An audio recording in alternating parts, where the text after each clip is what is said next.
Hello and welcome to Movies, Films, and Flicks. I am Mark Hoffmeyer, and joining me is a man who has a longer chainsaw than you. It's Johnny Numb. My chainsaw can beat your chainsaw, Mark.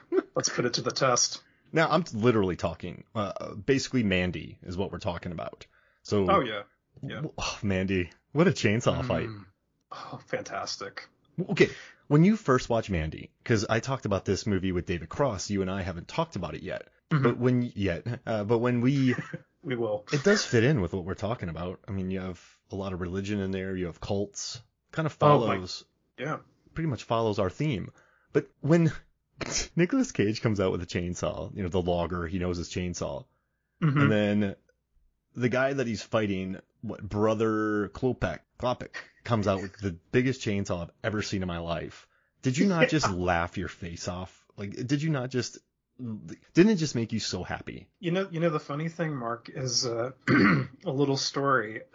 I was in New York City at the time Mandy was sort of playing in theaters. So I knew I was with my friend. We were attending this music festival and we were looking for stuff to do during the day. We were there for like 2 days. And I was like, you know what? There's this movie I know of by this filmmaker I like that's probably playing somewhere around here because we're in New York City, and if you can't see a certain art film in New York City, you probably can't see it anywhere. So we looked it up.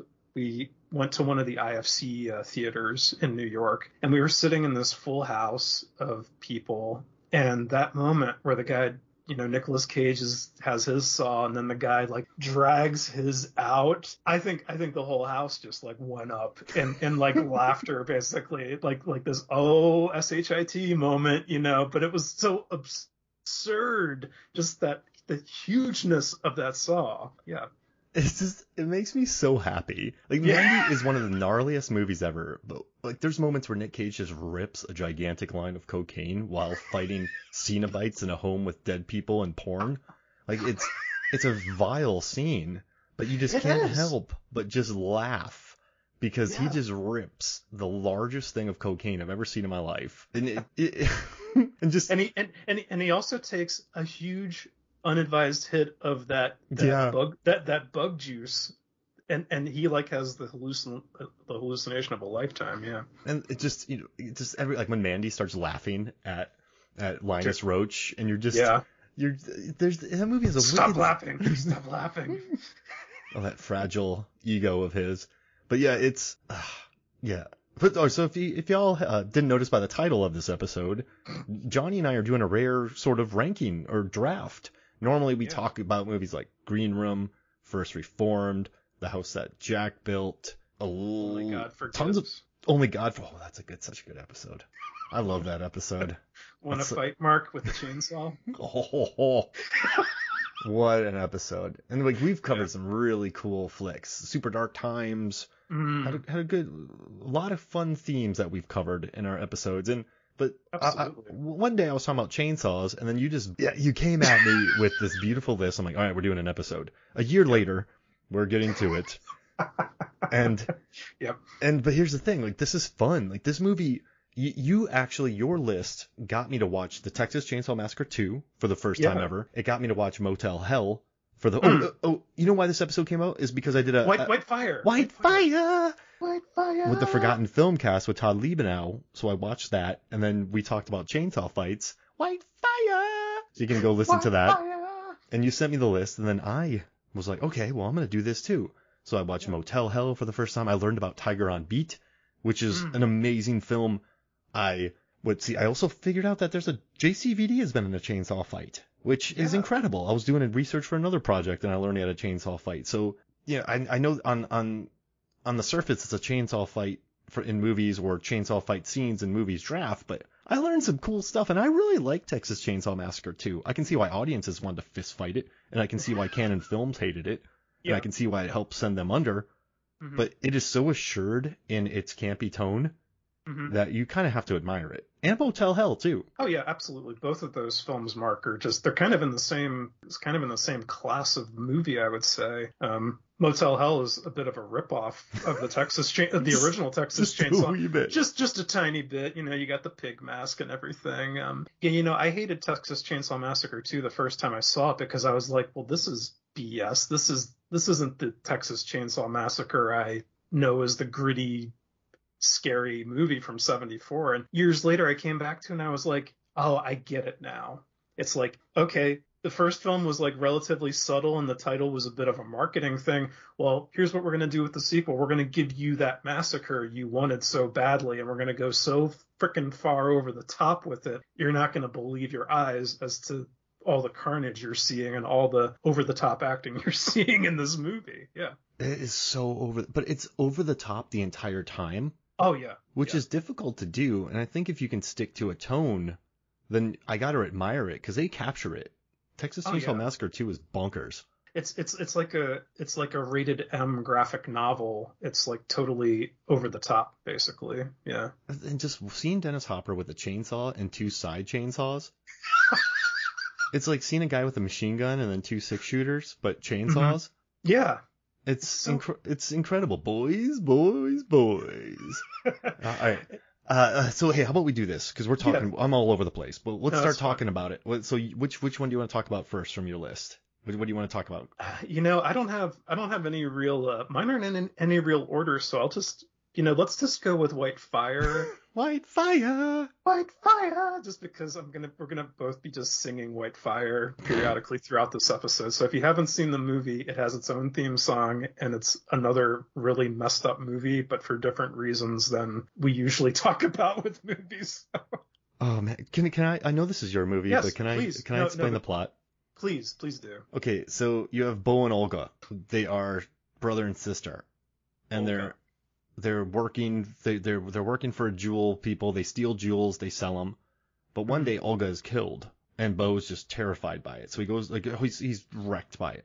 So he goes to a bar, he meets a woman who kind of looks like Olga. Then they take her to this, I don't know, spa retreat, aka magic plastic surgery, aka face-off machine. And they switch the woman he meets back to his sister so that they can go undercover to take out these people. And then it's just him falling in love with a woman that looks exactly like his sister. Yeah. And what I'm not saying is that before that, he was all about his sister. Yeah. So it's about... It wasn't unusual for him to look at her naked and say, oh, if only you weren't my sister or something cringy like that. Jeez. Yeah. And this movie takes a turn for it because they're in this big gunfight. They're being chased for these diamonds and they end up on this shipyard, Johnny Num, and you want to go from there?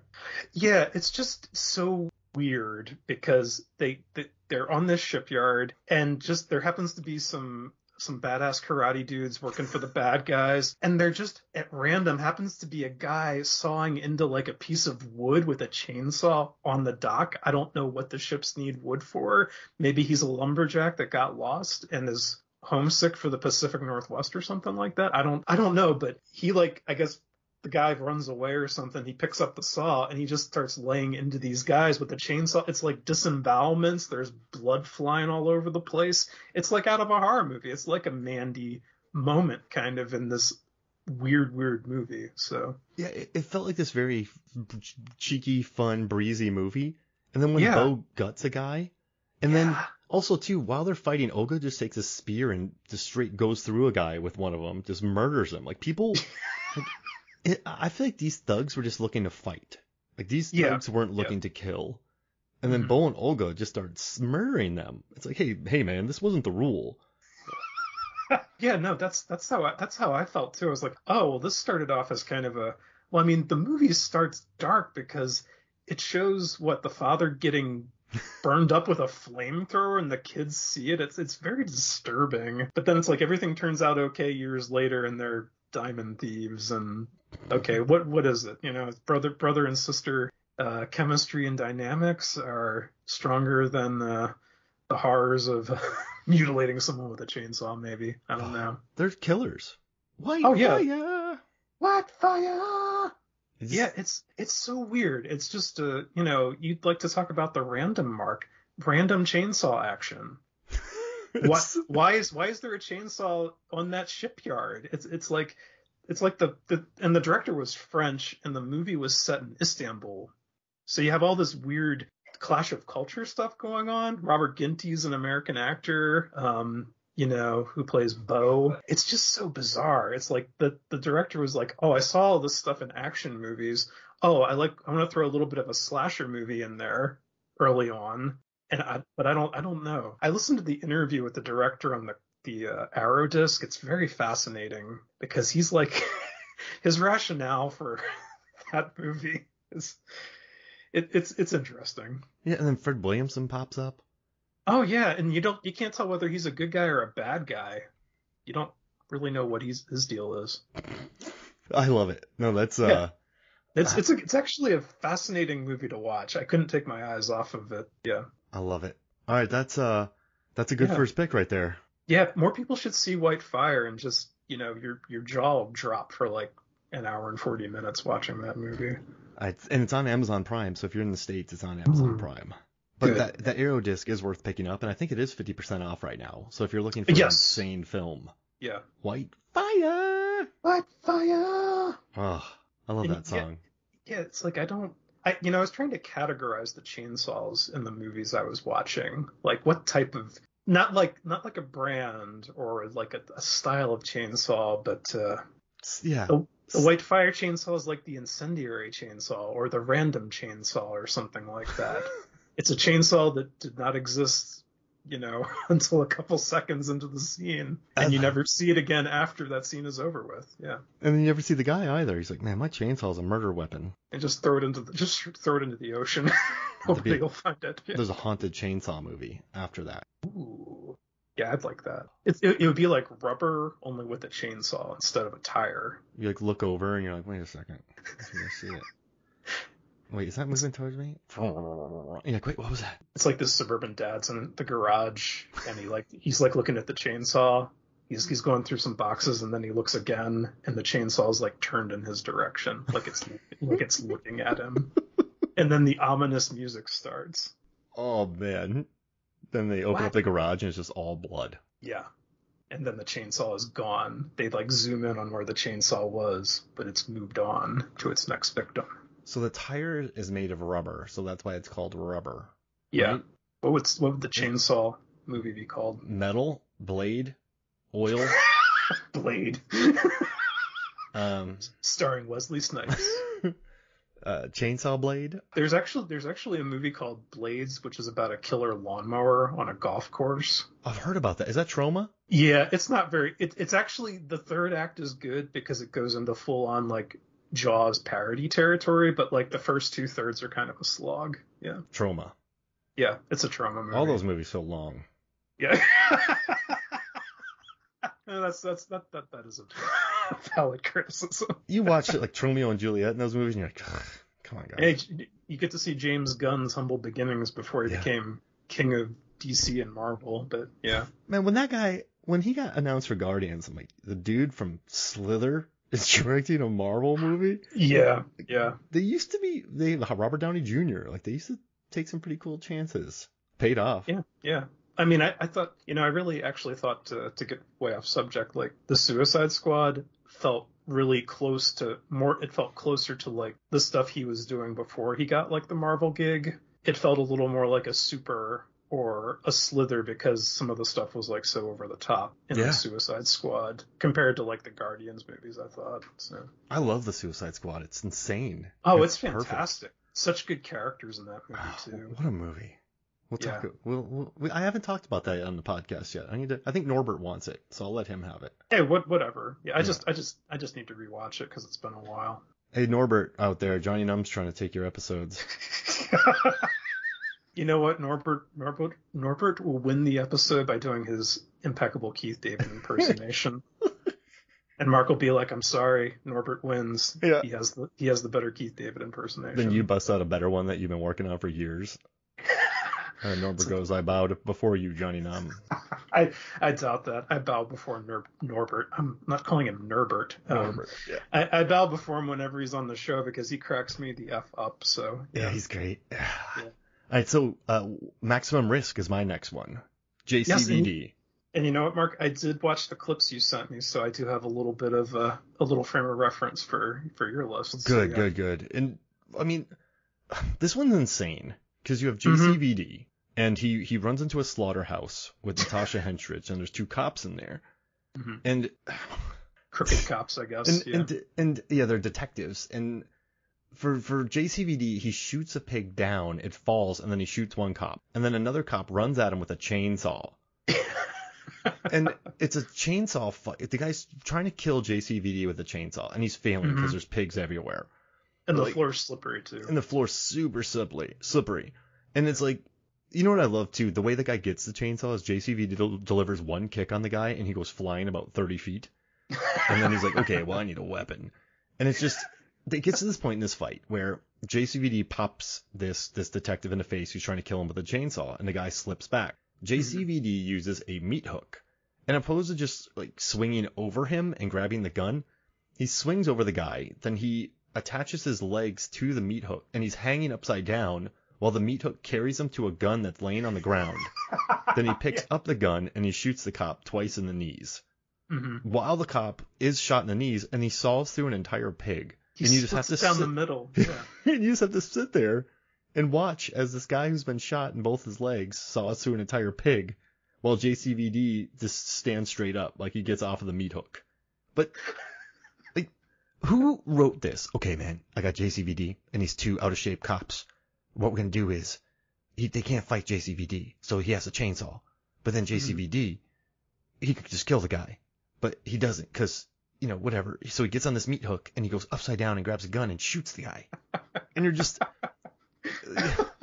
I think I included this one because, I mean, the chainsaw action is quite weak, but I've never seen JCVD hang on a meat hook upside down to grab a gun and shoot a guy upside down in the knees. You know, it is like, now that you're talking about it, I'm trying to go back and piece together the logistics of how he even got in that upside down position on the meat hook and how he affixed himself to the meat hook in the first place. Now I just don't know at what point that happened. So he's on this table, and he pops Paul Ben Victor in the face, Agent Pellman, and he pops him right in the face. And he falls back and slips, and then JCVD grabs onto a meat hook, and then he jumps over the guy because the guy throws for some reason he decides to throw a chainsaw strike that's perfectly parallel with the ground. Yeah. And he misses JCVD completely. While he's in there, JCVD flips his legs up. Oh, okay. And then upside, because he sees the gun fall after the face punch. And then so he jumps on it, then he quickly puts his legs up and then hangs upside down because of his core strength. Wow. Okay. All right. I agree with you, Mark. The chainsaw action is a bit, this could be like maybe the desperate chainsaw. I don't know. It's the reaching for the nearest thing because you lost your gun and you don't have any line of defense, line of defense. And he just cranks it up immediately. It's an electric saw, and then there's a cord to it, but then they get rid of that. But it's... I didn't notice that. But here's the thing. It's a chainsaw fight in a JCVD movie. And and then he kills a guy by hanging upside down on a meat hook that's sliding. Like, all he has to do is kick the guy in the face. It's the weirdest, most complicated. That must have smelled that room. Like, why they put all those pigs in there? They're probably prop pigs. Because I once had to transport a whole dead hog in the back of an Audi SUV in Santa Monica, and I had to drive it to like Santa Clarita or something, and I had to buy a tarp, and then so for some reason the people rented me an Audi SUV, so I rented a tarp. And I bought a bunch of ice, and I got this gigantic pig, a heritage pig, and I put it on a tarp in the back of a beautiful Audi SUV, put all the windows down with ice in the hot California sun, sat in traffic, ate some In-N-Out burger, dropped it off, and then I had to drive like 2 hours back because of traffic. So whenever I see a dead hog, I'm like, that smells. That's not pleasant. Because I had to drive with that in the back of an SUV with the windows open, inhaling fumes for a very long period of time.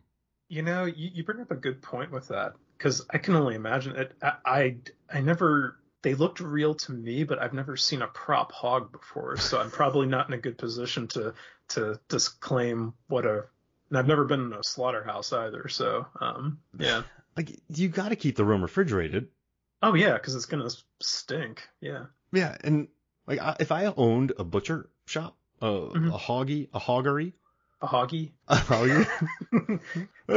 get a hoggy at Subway? No, you could go to the back of the hoggy and get a whole pig. Like, you got to keep it cool. So it's just insane. It's insane. Like, it's JCVD, bro. Just put him in a room. Just put him in a room with somebody and then let him Yeah. do some splits. That's all the audience wants. They don't want to see a pig fight. Mark, you do get a split. That carcass gets split. So, I mean, you do get a split, just not in the way you expected, so. Like, but we had to sit there for like 15 seconds while he sawed through that whole hog. I did think that was an interesting choice on their part. It's not even particularly exciting to watch the guy saw through the hog, because it's not really, the hog's already dead. He's gonna be dead in a second. So why are we just standing here waiting for? They could have like cut different, maybe edited it differently. I don't know. But either way, we have a JCVD chainsaw fight, so we got to do it. That's fine. And now I want to watch that movie proper because I love Natasha Henstridge too. So. Oh, she hates that movie, by the way. Oh, really? Yeah, she can't stand it. She's like, okay. She doesn't have very nice things to say about it. But oh, whatever. I'll check it out anyway. Yeah, do it. Yep. All right, so what's next? You know what, Mark? Well, I mean, we already brought it up, but let's go with TCM2. Ooh. Texas Chainsaw 2, the ultra cartoonish, ultra violent Tom Savini over the top makeup effects movie that wasn't what Canon Pictures probably envisioned for a sequel to the Texas Chainsaw Massacre. Tobe Hooper did him dirty. Like they didn't want this movie, and he just made this movie. So I know they gave him carte blanche to do what he wanted, but it's like, Toby, bro, like we needed this, and you made this, bro. Like, yeah, because it did bomb, didn't it? Oh yeah, and we gave you money for Life Force. Like, well, he got even more money for Life Force, yeah. Which I think that was a year. That was a year earlier, I think. Yeah, and then he goes and makes Texas Chainsaw, like the one thing that could save Canon Films. And then I bet you they watched TCM2 and went, "We're dead. It's over. Toby killed us." You know, I understand why the film has its cult following. Actually, it might be a bit more than a cult following at this point, because it got a Scream Factory release years ago, and Vinegar Syndrome recently put it out on 4K. To much acclaim. You know, I've come around to that movie. I like it for what it is. I rewatched the scene near the end where Dennis Hopper comes out. He's going crazy. He's tearing down the underground lair with one of his chainsaws, but then he sees Leatherface, and it becomes, again, sort of like Mandy. It's like, my chainsaw is bigger than your chainsaw, so we're going to see who walks out of this thing. Dennis Hopper sticks his big phallic chainsaw up through Leatherface's stomach, and Leatherface is still kicking with his chainsaw while Dennis Hopper's going at his big chainsaw with two of his smaller chainsaws. It's ridiculous. It's like you almost expect him to like take a pocket knife sized chainsaw out of his back pocket at some point. It's like, I still got this. Yeah. He's a tiny little chainsaw. It's sort of like it's a Swiss Army chainsaw. Oh, that'd be amazing. Yeah. Well, no, remember that chainsaw from Hot Shots Part 2? He has one of those. That's oh my smaller. God. Okay. All right. Even though that came out afterwards. But like during this scene, yeah. You know, Pa, the cook, right? He gets sawed in the butt. He takes a chainsaw to the butt. Yeah, help my roids. Yeah, and he's talking. He's not bleeding out. He's like, oh well, my hemorrhoids are taken care of. And then he pulls a grenade out, and you're just like, what? And he's just down there monologuing to himself while Leatherface has a chainsaw all the way through him. Dennis Hopper has two chainsaws, and Grandpa has a hammer that he throws, hits Leatherface. Yeah. And then he dies, and then you have an entire subplot involving Stretch and Chop Top. Yeah. With another chainsaw. And the craziest scene, though, I think in this movie is when Stretch is trying to start the chainsaw, and Chop Top is just slicing the daylights out of her, and she's just down there trying to start it, and then she finally starts it and gets him. But that's a gnarly scene. This is a gnarly movie, but it's so camp. Oh yeah. Yeah, it's like, it's almost closer to the Rocky Horror Picture Show and how campy it, like intentionally campy it is. And which is why I think I didn't like it the first time I watched it, because I was like, oh, what the heck is this crap? You know, this is why people don't like Tobe Hooper, is because he just threw a bunch of crap at the wall and just to see what stuck. But now I'm like, no, I think he knew what he was doing, and he ran with Cannon's money, and he made this goofy movie, and I think he was totally in control the whole time, and I think in some ways he's a mad genius for pulling it off like he did. So no, I agree, and like I make fun of Cannon not liking it, which they shouldn't, Oh, yeah. But it's still a fun movie that's very assured in tone. Oh, yeah. And it features 2 ball kicks in the final fight. It features Dennis Hopper throwing a front kick while holding a chainsaw. Mm-hmm. Like, those are 2 like, I never in my life would be like, hey, Dennis Hopper threw a front kick. That would be enough for me. But it's like Dennis Hopper threw a front kick while holding a chainsaw with 2 baby chainsaws on his side. You know what? A+. Name like any other actor in the history of cinema who has done that. I bet Dennis Hopper is the only actor in the history of cinema who has done that.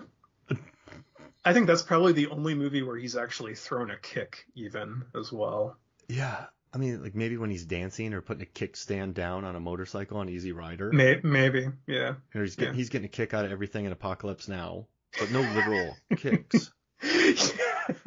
Yeah, I mean he's whacked out and he's getting his kicks off of something, but yeah. Like in his fight scene in Speed, he's crawling on top of a train to keep him from kicking. Yeah.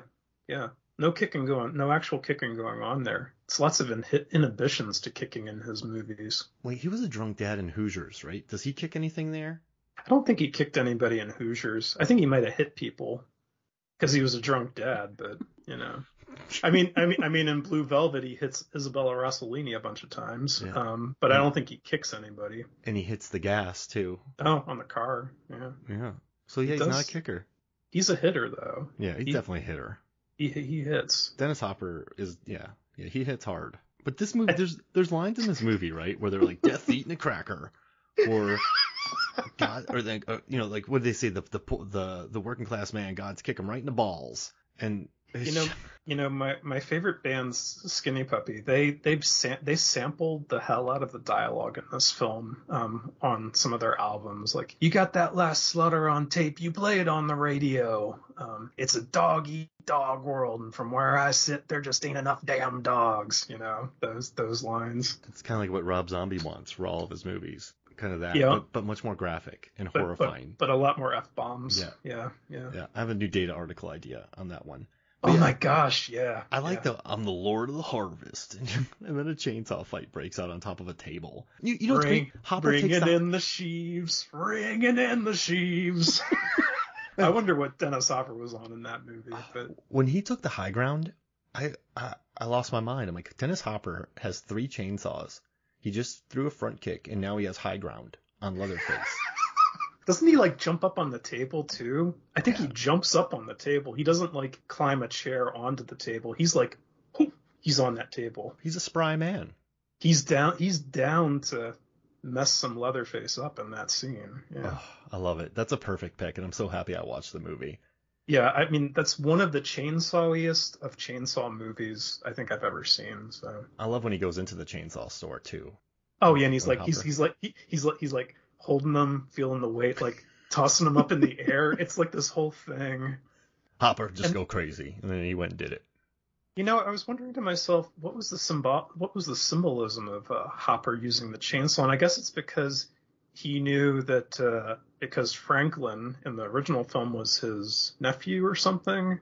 Franklin in the wheelchair was the relative, so maybe he was like, okay, my nephew got killed with a chainsaw. Well, I'm gonna take you guys down to hell with your own weapon, kind of thing. I don't know. Just take a shotgun. I mean, it would be a little easier. Yeah, you would have a little bit of a distance advantage there too over. But then we would never have a front kick by Dennis Hopper. Sure. Oh, it's a beautiful pick, Johnny Numb. See, it all comes back. It all makes sense. So you have a beautiful pick, and I'm gonna pick a terrible one. But it's because of one very specific scene in Halloween Resurrection. Oh, God. So there's a scene where Sarah Moyer is battling Michael Myers. She's running from him. She's hiding from him. She slips on some blood. She finds a chainsaw, starts it very silently, I must add. She doesn't even prime it. Most chainsaws, you gotta hit 10 times, get the oil in it, then you gotta pull. Like, she's a beast with the chainsaw. But she runs out of Michael Myers, and she goes, "This is for Jen. This is for Rudy. This is for all of them." All of them. And then the chainsaw stops working. But this is what I love. She goes, "Oh shit." And she takes the chainsaw and throws it at Michael Myers. Now, here's the thing. Chainsaws aren't light. And they can still cut you when they are off. So this is one of the few movies where a chainsaw is just thrown directly at a villain, and it's quite successful. Yeah. So I like the industriousness of her, and also causes like she cuts cables, which starts a fire because of the gasoline being knocked over. Yeah. Yeah. And yeah, but it's a terrible scene. The dialogue is very bad. But It I is. love the chainsaw throw. I do. I love the chainsaw throw because, you know, Johnny, you and I are fighting, and I just wing a chainsaw at you. I wing the chainsaw from Mandy at you. You're gonna hate it. I'm gonna be walking away with that thing's gonna be so heavy. I'm gonna be on the ground with it on my torso, and I'm not gonna be able to get up. It's like, hey, Mark, come back, take this big chainsaw off me, man. Mark, it was all in good fun. I didn't mean to kill Mandy. Come on. I got chainsawed. Wait, Mark chainsawed you? Well, it wasn't working. He just threw it at me. So now I got a chainsaw laying on me. Yeah. You show up with like a black eye to work, and you're like, what happened? Chainsaw. No, that's very real. I was in a tree once chainsawing in Florida. And so what my dad would do is like, Mark, go up in that tree and chainsaw stuff. So I didn't even think about it. I'm like, yeah, I'll go up there. But I didn't have it started. So this is a true story, Johnny Numb. And listeners, I don't know if I should tell it, but I was pulling on the chainsaw thing, and when I was pulling it up, I didn't think, and I hit myself right in the you know where? Oh. In the top of a tree with a chainsaw, and I almost fell out of the tree. How high up were you? I was quite high. Okay. Like it wasn't. I'm not talking like I wasn't on top of like a large elm. Yeah. I wasn't in the redwoods, but it was a good height. You would have it would have caused damage if you would have fallen. It was at least 15 feet in the air. Okay. Yeah. And then but I just it was bad. And then I was up there going, like chainsaws. You don't mess with chainsaws. You don't mess with them. But listen, bad things happen when you're just not even when the blades aren't even on. You can hurt yourself. So I like that she threw it. You know, Mark, there's that. You know, I didn't know why you picked that one, and the throw is unique. Right?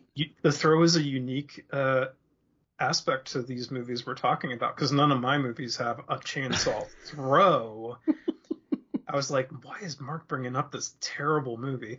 But you know, something to go back to what you were saying, when she gets up into that control room, I swear this must have been a Dimension reshoot or something like that, because she literally crawls into like this little crawl space area, and it's dark, and you don't know where she's going, and then you just hear the chainsaw start up. So I was like, did she know there was a chainsaw in this little alcove in the floor? And she just magically comes out with this chainsaw that I was like, wait, what? Was there some? I know I'm asking too much, but I was like, was there some detail at the beginning where Busta Rhymes was like, yeah, Mikey, I got this chainsaw in my control room. Yeah. In case of emergencies, extra crispy, you know, or something. Ooh, I like your Busta Rhymes. I don't, but thank you. I do think his attack on Michael Myers was very effective, because Michael Myers has never dealt with such an aggressor. Maybe Laurie Strode in H2O, but he also spin kicks him. Michael Myers doesn't know how to defend a spin kick. Yeah. He's more used to getting like shot at or stabbed or whatever. Yeah. Or just people crumbling. And here he has Busta Rhymes just drilling him in the face with a spin kick. So I feel like the logistics of that, like that makes sense to me. Like, so I do like that scene. That's my favorite scene in the movie. Like I like that fight. I do. Earnestly, because it makes sense to me. Michael Myers is a bully. Bullies aren't used to getting spun kicked in the face. Yeah, bullies are usually like kids are like trying to like yell at them and use bad words and stuff like that, like, you know, to ill effect, or, you know. Yeah. Yeah. Not get a spin kick to the face. Get stuff thrown at them like a chainsaw, you know. Yeah. Yeah. But I did it. I added a chainsaw throw, my friend. And you know what? I felt like that was like the Deus Ex chainsaw, because I was like, you don't know where the chainsaw came from. It was just there, and it was convenient to give Michael Myers a few slashes, and just, oh hey, it accidentally hit these wires here and started a fire, so we can end the movie, or get close to ending the movie. Anyway. This is for everyone. After all these characters you didn't give a crap about it, that was so cringe. Oh, that was so cringe. Yeah, it was. I saw that in the theater, Mark, and I will tell you, it is one of only a handful of movies I wished I'd walked out on, because it was so bad. Yeah, it's killing Laurie Strode with the laundry and that line. So I'm not going to mention the movie because I don't want to hate on it, and I kind of enjoy it. But there's a scene where it's a movie where someone gets asked how they're doing, and the person goes, "Oh, I'm doing really well, thank you." But like it's the weirdest line read. Like it kind of breaks the fourth wall a little bit, because it's an actual answer that you would give. I don't know why, but it's the weirdest. Those two are some of the strangest line reads I've ever heard. Tell me what that movie is after the show. Okay, but I enjoy it, and I want to watch it Okay. again. But it's a strange line read, so I'm just gonna Yeah. go with that. Okay. What's your third pick? Well, I'll mention this one. This one popped into my head, and it's not a very well liked movie. We were talking about Rob Zombie a little bit earlier, but it's 31, which was his crowdfunded movie from 2016, and it's basically like it's a bunch of people kidnapped and put in the fight for their lives against a bunch of circus-esque sideshow sadists who want to kill them, while a bourgeoisie panel sort of oversees this Halloween night game. And you have these two clowns literally who like wield chainsaws, and the characters at one point get in a chainsaw duel with these dueling clowns with their chainsaws. Psycho Head and Schizo Head. And Schizo Head, yeah. Played by Lou Temple and David Uri, and they sell it like they're going full bonkers. Oh yeah, they're ugly, awful guys. Like, everybody in that movie is horrible. You know what's impressive about this is the syrupy noises when the chainsaws hit a body. It's like. Oh well, when they I keep forgetting about this scene, probably because I block it out because it's so horrible. But they find the victim like all bagged up or whatever, and one of the guys just like basically seems to do a ritual sex act with a chainsaw on this poor person. It's very nasty. It's interesting. I think in this movie, something I didn't like about it the first time I saw it, and I've grown to like it with a couple additional viewings. I know the general consensus is not good on it, but the editing is so messed up in that movie. It's like a lot of close-ups, a lot of quick cuts. It's hard to tell sometimes what's going on. There's a lot of shaky cam. And during that scene, it's interesting because he's doing all this cross-cutting between the two fights going on with the chainsaw clowns. And I like the scene because it's like, in one way, it's like you kind of can't tell what the hell's going on or who's winning or whatever. And I kind of like that about it. You're kind of like left as disoriented as a person probably would be. It wouldn't be like Dennis Hopper and Leatherface and Photograph the way it is in Texas Chainsaw Massacre 2, where you see everything so clearly and everything is framed very well. It would be much more chaotic and visceral. So in a sense, I think maybe that's what Rob Zombie was going for. Like, make it seem a bit more visceral, a bit more real. Like, if you were in this situation, how would it go? It would probably be clumsy. It would probably be nasty. And, you'd probably be frantically fighting for your life, picking up whatever you could to get between you and these freaking psychos. Yeah. And I definitely know why he did that, because the movie had, a $1.5 million budget, and it's a lot of movie. So by the shaky cam and all the smoke and the close-ups, you can hide the background. You don't have to do much lighting, and you can shoot really quick because you don't have to choreograph too many moves. So you just got to make sure you get all the coverage. So, I mean, I guess it makes sense based on how low budget the movie is. But the one thing I liked most about this one is that Psycho Head and Schizo Head, they're actually good with the chainsaws. So in some of these movies, I mean, if you and I chainsaw fight, it would just be people would just walk away from it. They would just be like, this is terrible. And I mean, I would say maybe Tiger on Beat has it good too, but like these two guys know their chainsaws. And I do like the fight. Like, I do like that Venus, one guy gets cut in half by Venus, and then Panda decapitates another dude. Like, okay, brother. Like, everyone gets hurt in it. But I like that the two, like, it's basically 2 against 4, and then it devolves into 2 against 1, 2 against 1. There's 2 chainsaws and fighting other people. But then the other groups, they sort of work together. Yeah. And they kill these guys.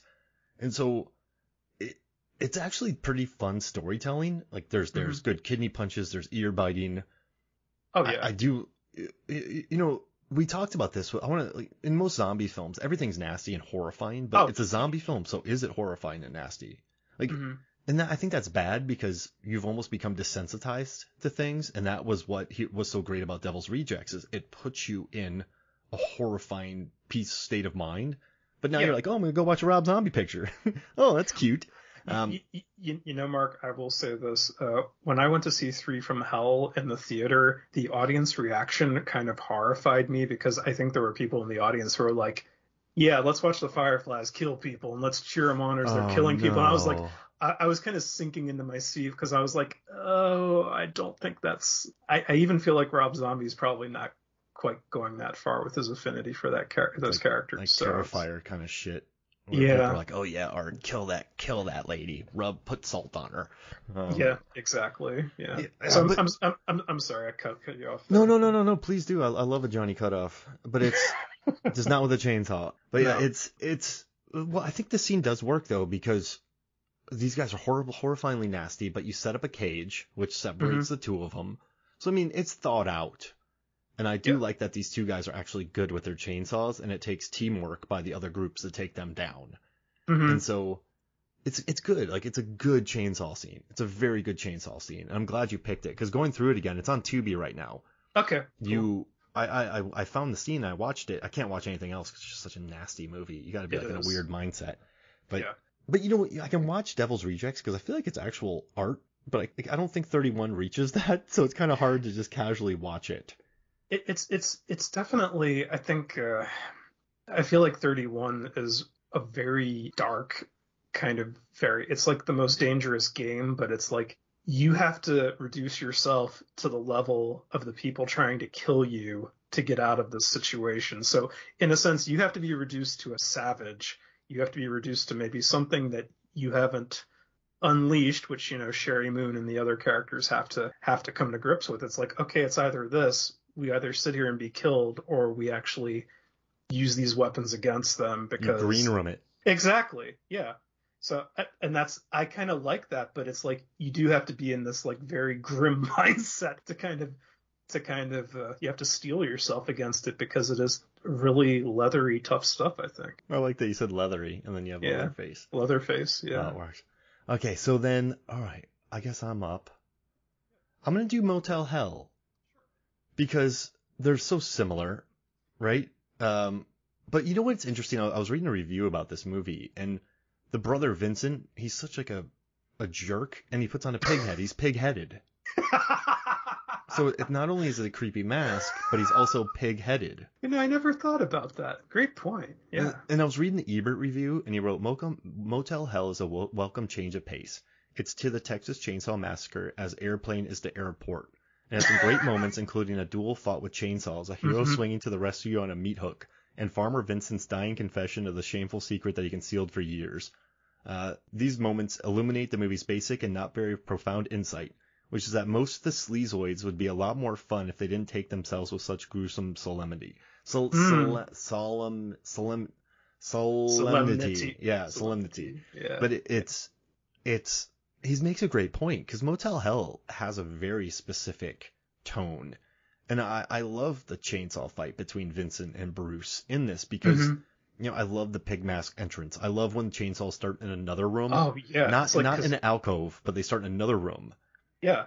And where's it coming from? You start to wonder. It's like, oh shoot, where's that coming from? Yeah. And then you get the shotgun out of the way, and then just Vincent's laughing is just incredible. It's very disheartening. And then also Terry has the saw put on. So not only is there a chainsaw fight, a guy is fighting a man with a chainsaw for a head. Or no, I'm sorry, a pig head on his head with a chainsaw. That's dire enough. But then you have a woman about to get tore up by a gigantic blade. And it's two brothers as well, Bruce and Vincent. And it's just it's a good scene, and the laughing is very disconcerting. Yes. And I like when he gets sliced in the side, and it's such like iconic imagery, and it's such a cheeky little movie with the human garden. And it's Wolfman Jack's in the cast too. It's just such a cheeky fight, but like his laughing is very memorable, and it's just a good fight scene in general. I think it's interesting, Mark, because I watched that clip that you sent me, and then I watched Maximum Risk, and I was like, okay, so we have two slaughterhouse chainsaw fights here. I'm seeing a little motif, and even when we get to Tiger on Beat, there'll be some other connections too. But I was like, yeah, it's like I'm seeing some stuff here that's some recurring little things that filmmakers like to do with the chainsaws. They like to they often don't go for the grandiosity of like TCM2, where it's like you got chainsaws sticking out at people and still running and the people are still alive. It's like, no, they're usually getting grazed or something like that on their side or on an arm or something like that. They're getting incapacitated by the saw, but they're not down for the count per se. And and Tiger on Beat, not to get ahead of ourselves, has another damsel in distress too, while the fight's going on. And I totally agree with what you said about the pig mask. I think that whole chainsaw fight is my favorite part of that movie. I think the pig mask is terrifying, and the laughter makes it even more terrifying. To me, it freaks me out. And I don't know what it is about that, but just the fact that Farmer Vincent's not talking, he's just laughing hysterically, because it probably wasn't Rory Calhoun in that outfit wielding that saw, but it's just like, because you just got that blank split pig head with that grotesque exaggerated face that looks, it looks like some caricature of a slaughterhouse severed pig head kind of thing. So it's disturbing in that way, and then you add the chainsaw to it, and it's just, it's just good fight, but sort of the same thing. It's like get the guy's gun out of the way and make him fight with something else. And he gets knocked down with a pig head. Yeah. Bruce hits Vincent with a pig head, and Bruce goes down, and Vincent goes down. I mean, a pig head to the head would take you down. A pig head to the head of a head that's already wearing a pig head. That's double pig. That's double pig head hitting your head. So it's like the extra pig-headedness knocks down Farmer Vincent. It's like there's too much pig-headedness, so he's felled by his pig-headedness. And his brother gets rid of his pig head and becomes the hero. Yeah. He's throwing his pig-headedness at his already pig-headed brother, thus knocking him out. With his prior pig-headedness. Without his... By throwing the pig head at his pig-headed brother, he is absolving himself from ego and showing himself to be the victor and the pure of heart, worthy to rescue the damsel in distress. Wow. I don't need to say anymore. It's perfect. Pig-headedness. I like that. So one guy becomes a pig head, the other one loses his pig head. Oh, that's so amazing. Wow. A lot of livestock. Mark, do you want to talk about Mandy, since we kind of talked about that at the jump? Listen, does Nick Cage snort a gigantic rip of cocaine during a fight with demonic Cenobites in Mandy? Yes, he does. So yeah. So is that the answer? Yeah, okay. Man. Yeah, listen, just I found a really interesting interview from Panos Cosmatos, and he said that this was the hardest night. He said it was the most grueling and arduous thing that he's ever done. He wrote, something that I wasn't willing to compromise on in that scene was that I felt there needed to be an elemental aspect to the scene of just smoke and wind blowing through the area. Mm-hmm. And when you have that little of time, because it's a very low budget film, every element you add to that is just going to compound on top of you. The smoke machine kept breaking. The fan kept on breaking down. It was the most emotionally taxing, physically taxing night that I've ever had. And so, that makes sense too, because of the middle of a quarry. It's at night, and you are making all this atmosphere. So they probably couldn't afford a massive tube of death, which I've talked about before, just a big tube that you put a smoke machine in and it can shoot out, and then the fans blow it to evenly distribute it. Yeah. So they probably had to just get smoke machines, just set them up, and then have fans blow. But I mean, if you have a big industrial fan, and then you don't have a generator, and you don't have enough power to do it, you could maybe blow a circuit. So there's a lot of aspects that go into that, but in the end, it is a beautiful fight. That what I like too is most of these chainsaw fights that we watch are very unwieldy, Johnny. It's hard to be wieldy with a chainsaw, but this one has a certain grace to it and a physicality that I really like. And I mean, also the death with the chain and falling on the chainsaw is just brutal. It's like Smoking Aces-esque, where the guy falls on he sits on a chainsaw and just rips him up from the butt up.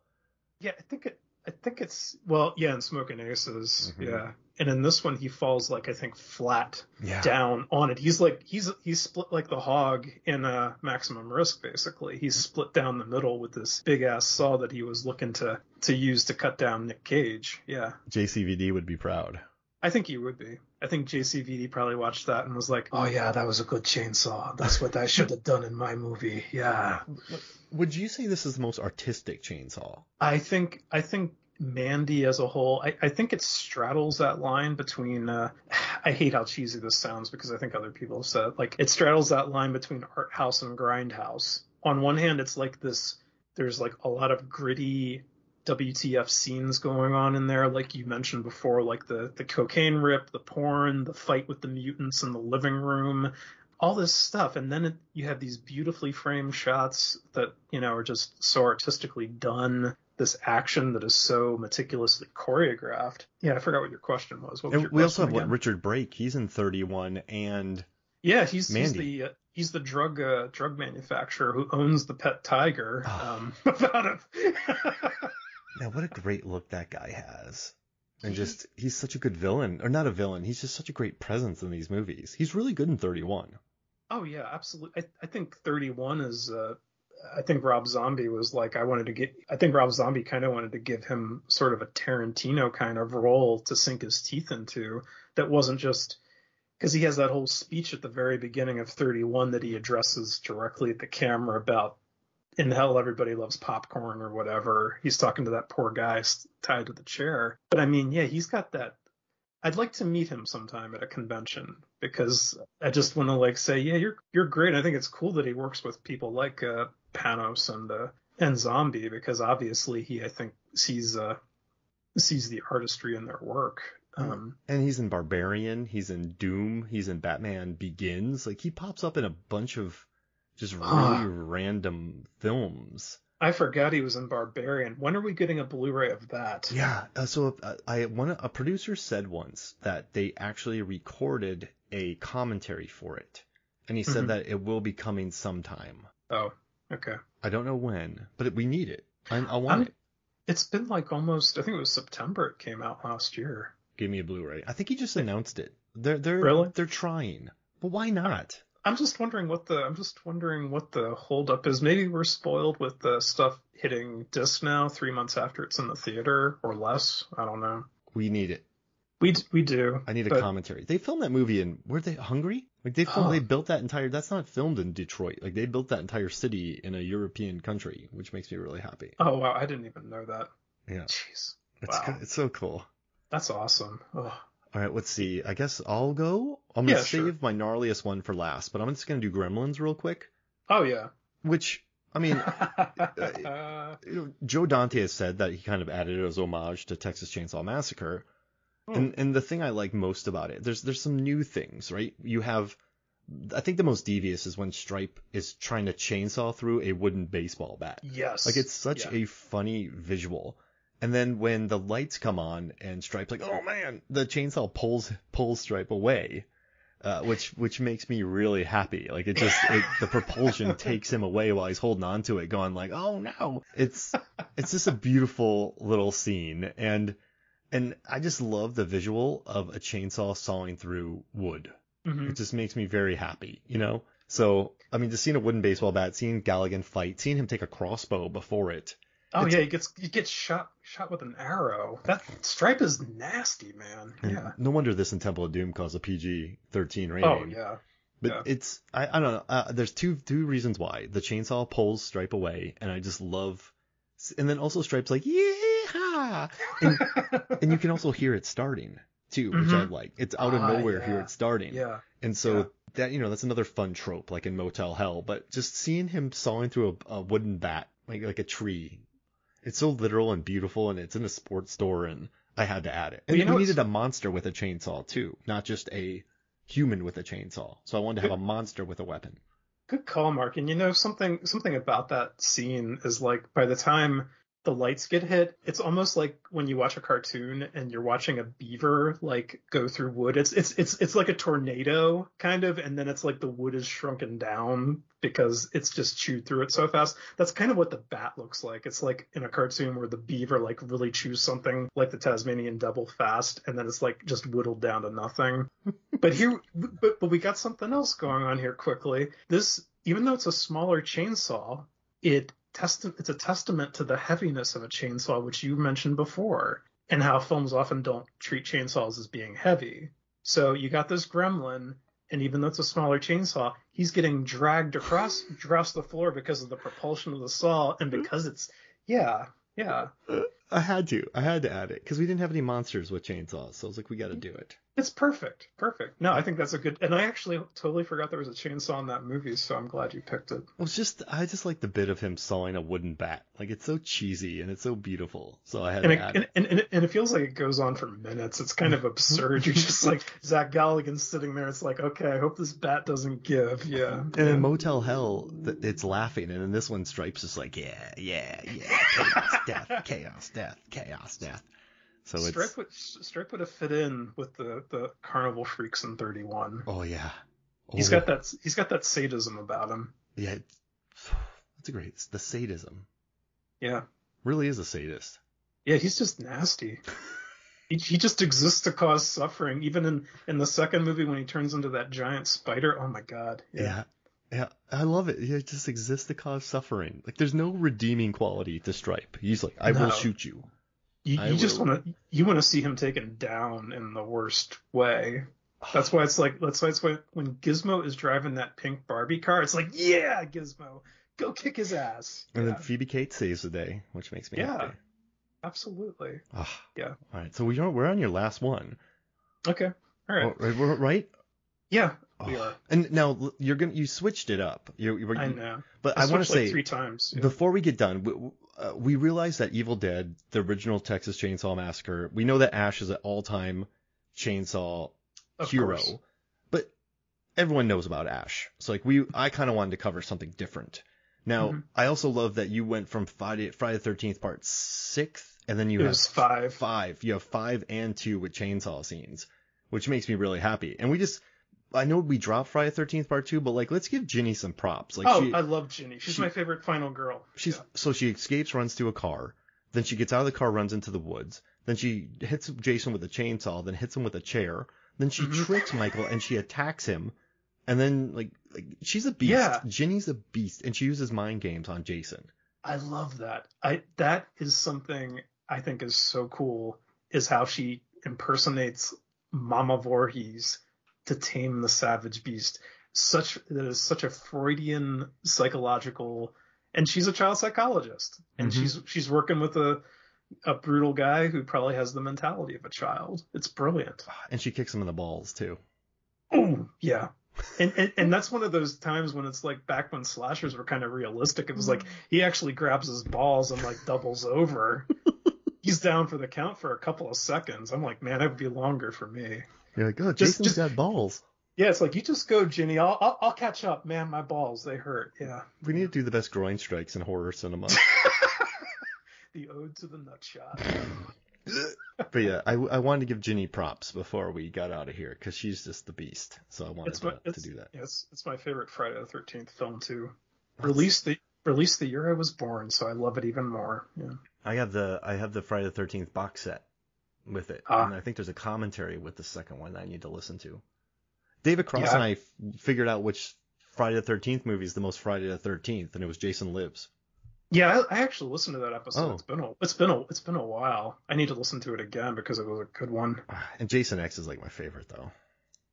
I love Jason X. I know it's talk about taking 20 years for me to love something. I didn't like it in 2001, and then someday I just went, wait, I like this movie now. And now I love it.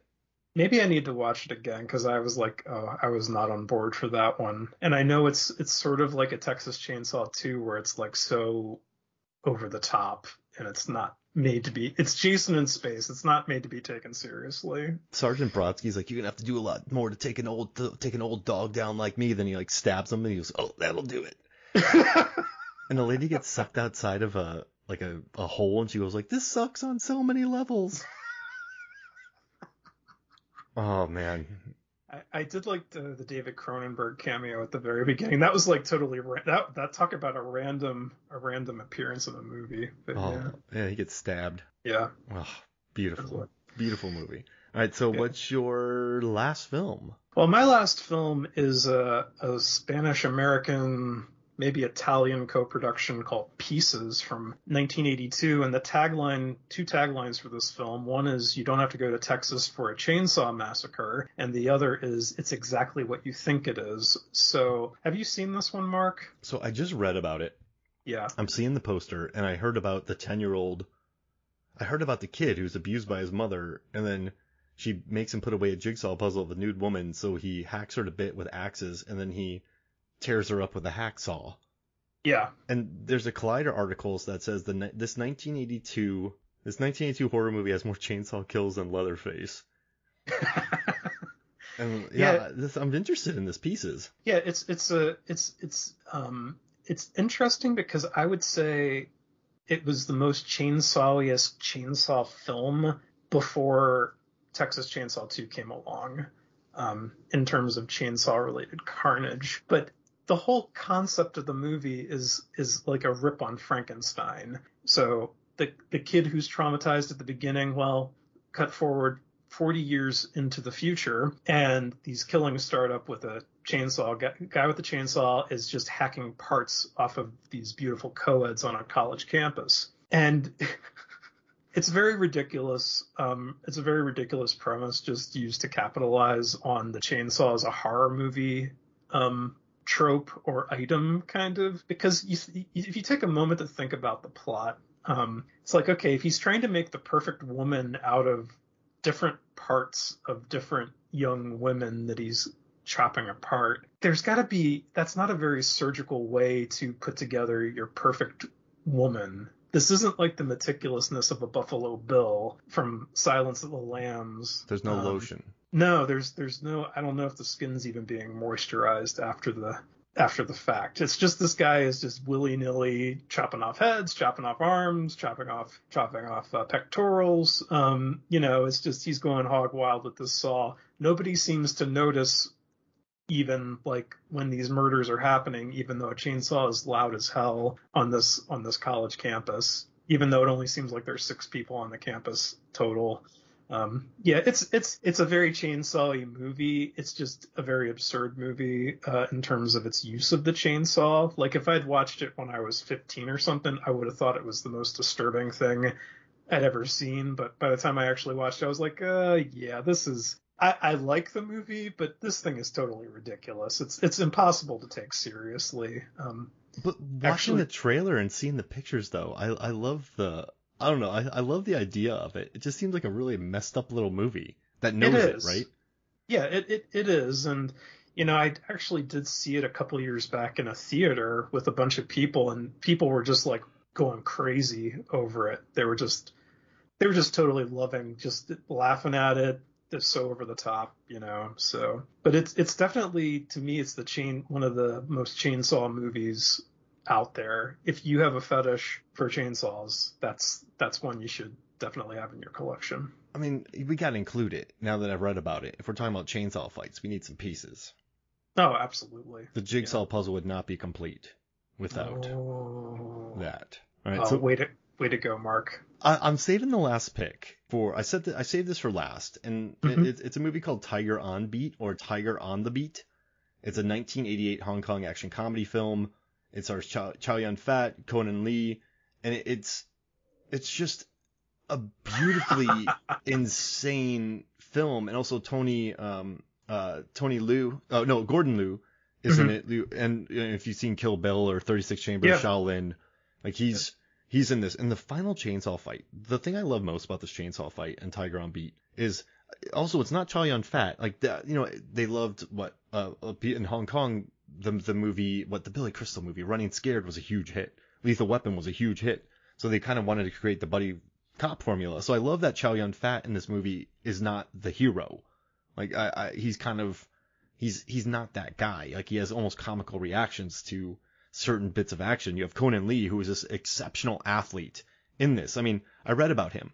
They said that he was the first Asian to win a public school gold medal event in all 5 boroughs of the city of New York.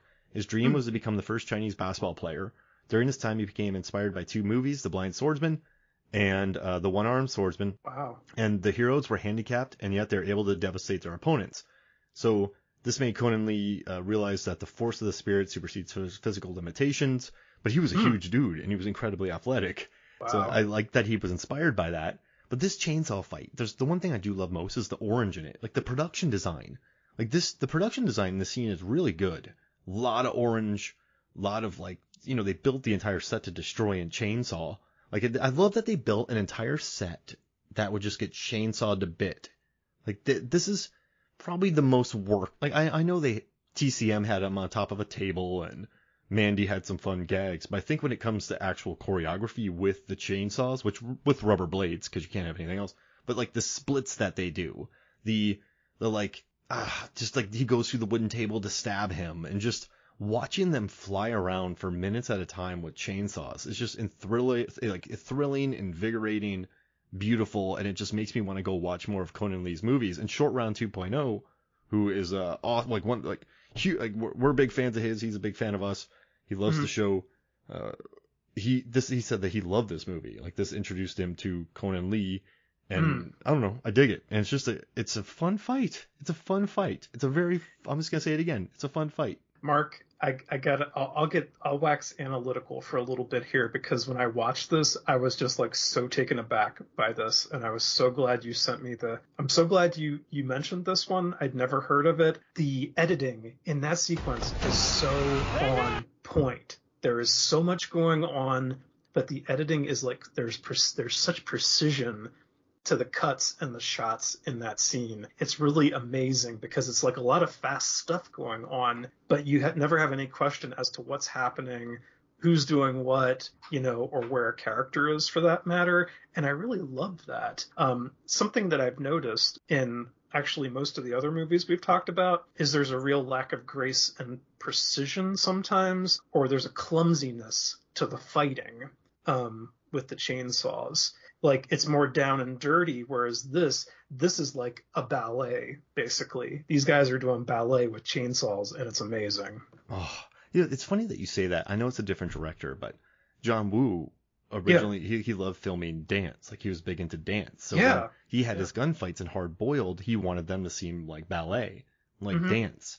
So you have the gunfights that are graceful, then you have a chainsaw fight that is beautifully graceful, which makes me really happy. And when I first typed in chainsaw fights, this popped up. I'm like, ooh, Tiger on Beat. Because there are other fights that we did miss. Like, there's some really fun, comical chainsaw fights in other films that we could talk about. But I just went with this one because, like you said, it's shot well. The set is great. I love the production design. I love the colors. I mean, both guys are absolute athletes. It's a lot of fun. And yeah, I mean, it's not clumsy. It's ballet with chainsaws. That's the last thing I'm going to say. Yeah. No, I totally agree with you. And another thing I like is the comedy aspect. And I was also thinking back to Mandy when he yells, "You ripped my shirt," because these guys, before they actually break skin, they actually just kind of rip each other's shirts by grazing each other with the chainsaws, which I thought was kind of funny. It's like someone swipes a saw, they look down at their shirt's cut open, but they're not bleeding, so they go back at it. So. Oh yeah, and like, he has the chest protector here, and I love the scene where he's going underneath him with the chainsaw, but then the guy goes down with the chainsaw. Like, it's just such cool production design. I love all the orange. I love the colors. Yeah. Perfect. It's fantastic. Yeah, I wanna watch the whole thing now that I've seen that clip. So this took us a year to record. Was it worth it, Johnny? Yeah, I'm glad we finally got around to it. I was like, it's a nice break from the Feel Good series, though I think we still managed to get some of our Feel Good dialogue in there as well. Yeah, this was a lot of fun. Yeah. I mean, Mandy's a feel good movie. I think we've covered a few feel good movies in this, so I'm glad we did. And we have Virgin Suicides coming next, which I'm very excited about.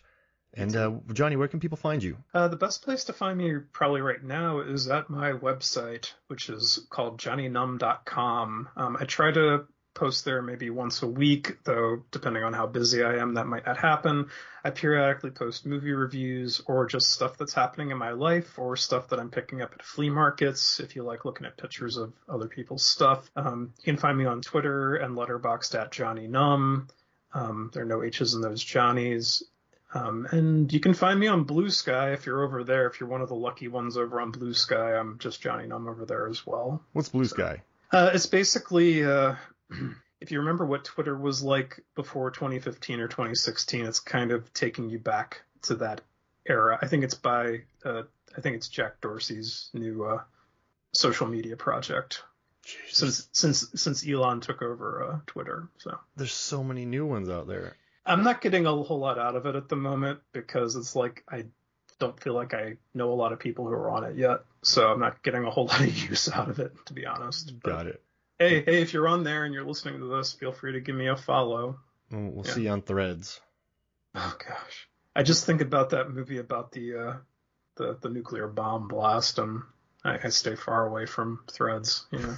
All right. Well, hey, this was awesome, Johnny, and I'm so glad we did this. And we're gonna get you back sooner than later to do Virgin Suicide, so you won't have the long Johnny break in between this, because I know people are fiending for some Johnny Numb. So.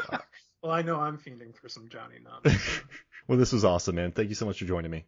Thank you, Mark. It's been a pleasure. All right. So for me, Mark Hoffmeyer, for Johnny Numb, this is Movies, Films, and Flicks. We'll see you next week.